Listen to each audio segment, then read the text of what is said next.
Hello guys, welcome back to my channel. It's Ashton. Today we're going to be talking about the pros and cons of living and moving to Whistler, British Columbia, Canada. Ignore the absolute chaos that is my room behind me. I am unpacking from coming back from Whistler. But yeah, today I have experienced about two and a half months in Whistler, almost 3, and I am finally done and I'm finally home. So now I'm going to be telling you my experience, and hopefully this helps to figure out if you would be a good fit for the Whistler environment. So let's go. I've been told that the fire's old. I would say the absolute number one reason to go to Whistler and work and live in Whistler is because it is so beautiful. The mountains are incredible. Blackcomb, Whistler Mountain are absolutely beautiful, and it's just the most scenic place ever if you love mountain environments.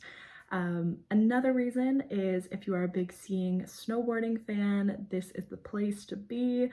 Once again, it's beautiful in the village, but it is beautiful on top of the mountain. So if you want some absolutely life-changing skiing and snowboarding environments, you will love this. I know there's like parks you can do to do tricks on the mountains. Sometimes there's mountain parties up there. It's just a big ski snowboard lifestyle. So if that's you, you'll fit in perfect. Also, the social life. I sort of mentioned that, the parties on the mountains, Booterville. But basically the social life in general, the pubs, the bars, the clubs, après-ski, it is definitely crazy in Whistler. I was there January 2022 to March 2022, so after the big COVID happened, but I didn't actually see it pre-COVID, which apparently was absolutely insane, and you had to be there. People would party and have festivals all the time, but now hopefully it's going back to normal, and when you guys go, it'll be back to normal. But yeah, the social life is incredible. If you are an extrovert, you love partying, you love drinking, you love being social, this is the place to be. You will completely fit in for sure. Also, other pros are the museum and galleries. I never went to the actual Whistler Museum, but I did go to the Squamish Cultural Museum, which was really cool.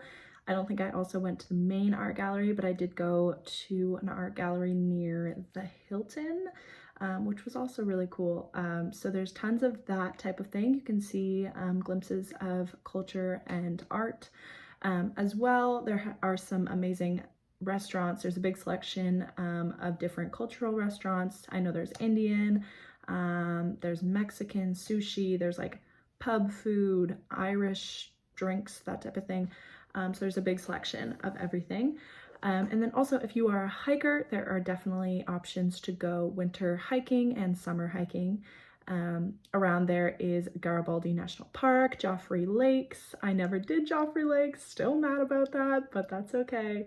But yeah, Garibaldi National Park, all the hikes around there. There's I have a video on it as well. There's the train wreck hike you can do. It's not really a hike, it's more like a trail, but that's also fun. So there's a lot of outdoor activities you can do. You can go snowshoeing. That's expensive to do, like some outdoor activities like snowmobiling, heli-skiing, that type of thing. Bungee jumping, I believe, is $80 or $100. You can do winter and summer bungee jumping, so that's cool if you want to take that risk. I didn't. And lastly, the pros in terms of people. There are tons of travelers there. Most of the locals are just there for a season or 2 seasons or something like that. And they're just a bunch of travelers. You meet people from all over the world. You get to know their culture. You can, be inspired by their stories. You meet the coolest people ever. And yeah, so there's just a bunch of like-minded people. If you are into meeting travelers, that's also the place to be. As well, it is a small town. You're gonna meet the same people over and over. You're gonna run into them, so it's pretty easy to make friends. And it's pretty great. It's a very social environment if you do like that and you want to make friends pretty quickly. So yeah, there are the pros, and now on to the cons. Okay, now to start off with cons, we're going to be focusing on money. So the food is absolutely excessively expensive. The groceries are very expensive, like fruit, fresh, like groceries are very expensive. So if you're trying to go on a budget in Whistler, it's a little bit of a difficult time. As well, like restaurants, drinks at restaurants, you're gonna get like a $16-17 cocktail. The drinks and the food at restaurants are very expensive. So most of the time I did eat in, but groceries are once again more expensive than you would find elsewhere. As well, for money, rent and housing is pretty crazy. I was lucky enough to have my employer help me with housing, and they basically got me a cheaper option for housing, and they set it up with each employee to get their own staff accommodation. I know there's 2 companies there that do that. I believe Vail Resorts and Fairmont help with staff accommodation. So if you're interested, you know, possibly look to work for those companies. But in terms of housing outside of staff accommodations, I don't personally know much about it. I know it's a lot more expensive. I know a lot of people whose rent is $1,200 a month, and it's not very good. They'll share with like 8 people, and it's like $1,200. And I did know a lot of people like living in their van, living in their car. So there is definitely a housing crisis in Whistler, and it is very expensive. So just keep that in mind. Because of the amazing social life, if you are an introvert or you prefer or need a lot of alone time, like I need a lot of alone time and like a refresher time period, you will not get that. It takes a lot of effort to get that. You have to kind of leave your house if you have roommates. My roommates are amazing, thank goodness, and our schedules worked out pretty well that each person got like an hour or more alone time. But if you need excessive alone time, you won't get it. Or you have to go outside into like go to a hike to do that, or you have to go do something to have alone time. You can't just like do nothing because you'll have roommates, or you know, like social life, like it's just going to be a lot more difficult to have alone time than if you were like at home or something. So just keep that in mind. That was difficult personally for me. I did have a hard time with that, and it did affect my experience for sure.